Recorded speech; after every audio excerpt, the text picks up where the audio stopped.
ஆன்மீக நண்பர்கள் அனைவருக்கும் அன்பு கலந்த வணக்கங்கள். இன்றைக்கு நாங்கள் ஆன்மீகம் சம்பந்தமான பதிவில் பார்த்தீங்கன்னா ஆத்தூர் தலையாட்டி விநாயகரை பற்றி பார்க்கலாம் வாங்க. நாம சொல்றத காது கொடுத்து கேட்கும் ஒரு அதிசய கணபதி தான் இது.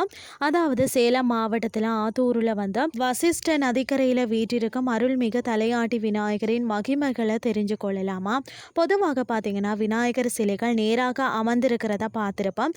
ஆனால் இந்த தலத்து விநாயகர் தனது தலையை இடதுபுறமாக சாற்றி சாய்ந்தபடி நம்ம வந்து சொல்றத கூர்ந்து கவனிப்பது போன்ற கோலத்துல காட்சி அளிக்கிறாராம். காது கொடுத்து கேட்கும் கணபதி இவரிடம் வந்து உங்கள் கவலையோ அல்லது வேண்டுதல்களையோ சொல்லும் போது பார்த்தீங்கன்னா அவர் அப்படியே அமைதியாக தலை சாய்த்து நாம சொல்றத கேட்பது போன்ற உணர்வு ஏற்படும். அதாவது காவல் கணபதின்னு சொல்லப்படுகிறது. இவரை வந்து காவல் கணபதி என்றும் அழைக்கிறார்கள். இந்த கோயிலின் அருகில உள்ள சிவன் கோயில வந்து கட்டிய போதும் அந்த திருப்பணிகள் எவ்வித தடையுமின்றி நடக்க இவரே பாதுகாவலராக இருந்ததாக கூறப்படுகிறது.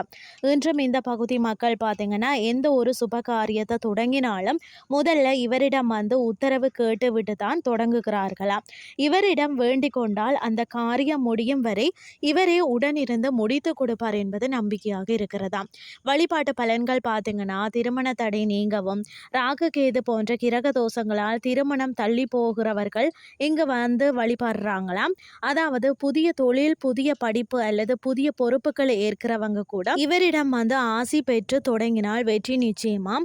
மன அமைதி கிடைக்குமாம். இக்கட்டான சூழல்ல இருக்கிறவங்க இந்த விநாயகரின் சந்நிதியில அமர்ந்து சிறிது நேரம் வந்து வேண்டினாலே மனதிற்கு ஒரு தெளிவும் வழிகாட்டுதலும் கிடைக்குமாம்.